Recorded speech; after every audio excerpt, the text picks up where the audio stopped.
Akan Supaya. Yang pertama, Bapak Insinyur Sugiono MP. Saya, Bupati Kendal, dengan ini resmi melantik saudara dalam jabatan. Bupati Kendal Diko M. Gadidoto melakukan pelantikan 39 pejabat secara mendadak pada Jumat 2 September 2022 di Pendopo Tumanggung, Bau Rekso. Tidak seperti lazimnya, pejabat yang dilantik pun tidak mengenakan jas, namun mengenakan pakaian batik dan biasa, bahkan ada yang masih mengenakan kaos. Salah satu pejabat yang dilantik adalah PJ Sugiono yang dilantik sebagai Sekretaris Daerah atau Sekda Kendal.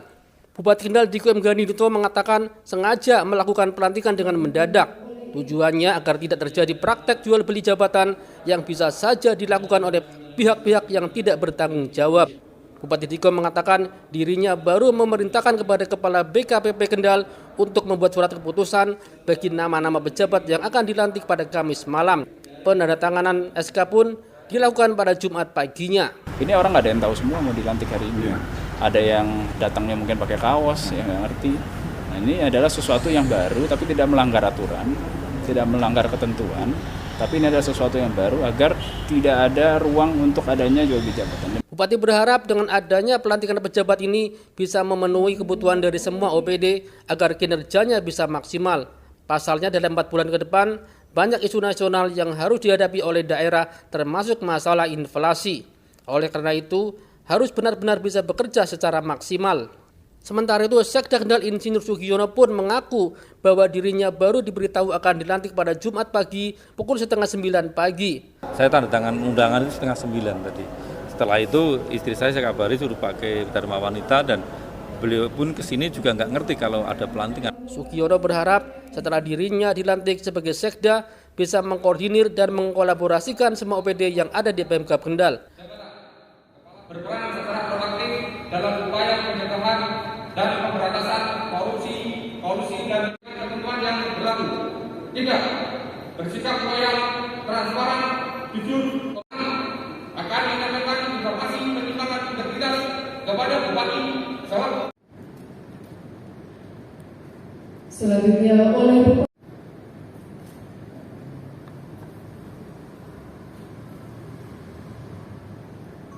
Salam sejahtera bagi kita semua. Yang saya hormati JPT, tim penilai kinerja Kabupaten Kendal, Bapak Ibu hadirin. Terima kasih kepada Pak Wahyu, Kepala Dinas BKPP beserta seluruh jajarannya yang sudah bekerja keras sehingga kegiatan pada pagi hari ini bisa berjalan dengan baik.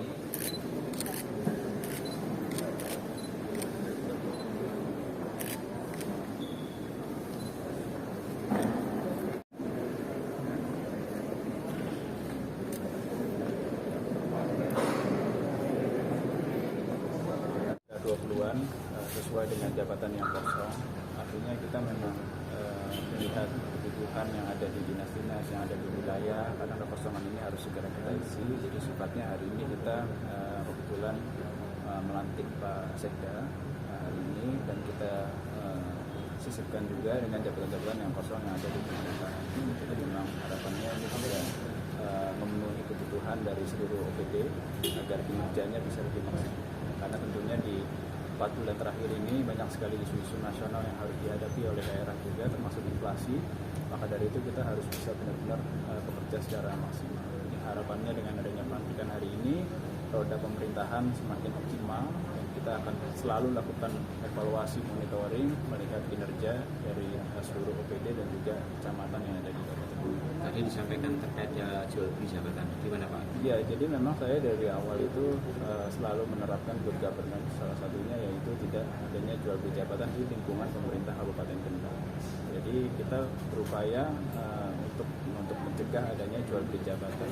Ya kalau misalkan itu hanya keluar dari mulut saya, tapi kalau diberikan ruang, itu bisa terjadi di lapangan. Jadi memang kita harus pintar-pintar memberikan suatu terobosan inovasi seperti hari ini.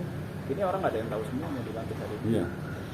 Ada yang datangnya mungkin pakai kaos, yang nggak ngerti. Nah, ini adalah sesuatu yang baru, tapi tidak melanggar aturan, tidak melanggar ketentuan. Tapi ini adalah sesuatu yang baru agar tidak ada ruang untuk adanya jual beli jabatan. Dan ini saya konfirmasi berkali-kali gitu.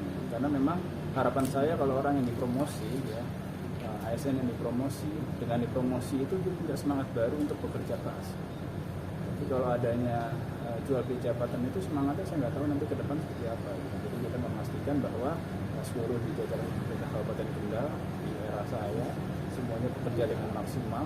Harapan saya mereka punya tanggung jawab, mereka punya mereka punya kepentingan untuk bekerja lebih baik lagi. Ya kaget juga, jadi kita nggak tahu sama sekali. Kita diberitahu itu sudah jam 8:30 tadi. Padahal undangannya kan ada yang jam 8. Saya tanda tangan undangan itu 8:30 tadi. Setelah itu istri saya kabari suruh pakai Dharma Wanita, dan beliau pun kesini juga nggak ngerti kalau ada pelantikan. Tahunya ya ada acara Dharma Wanita gitu. Jam berapa diberitahu Pak? Jam berapa diberitahu Pak? 8:30 Malam. pagi. Pagi. Dengan menjadinya definitif Pak Sekda, harapannya seperti apa Pak? Satu, yang pertama saya bisa lebih konsentrasi lagi benahi, yang terutama kita Sekda harus bisa mengkoordinir, bisa mengkolaborasikan semua OPD yang ada di Kendal ini. Karena kita tidak mungkin bisa menyelesaikan suatu pekerjaan itu tanpa dengan gotong royong. Jadi suatu urusan visi misi bupati ini akan kita capai dengan cara gotong royong antar OPD. Untuk itu saya harus bisa mensinkronkan antar mereka. Itu. Kedua, ada beberapa kegiatan atau proyek strategis yang dalam waktu 1-2 tahun ini harus kita selesaikan sehingga visi misi bupati bisa tercapai. Yang ketiga, kami selaku Sekda pastinya adalah pelayan bagi semua ASN. Semua ASN termasuk P3K, termasuk supporting staff harus saya layani. Jumlahnya mungkin ada berapa 15.000 orang. Kami berprinsip ke 15.000 orang itu harus dapat pekerjaan semua, tidak boleh ada yang nganggur. Satu itu. Yang kedua, tidak boleh ada satu tugas pun, satu pekerjaan pun yang tidak terselesaikan oleh 15.000 orang.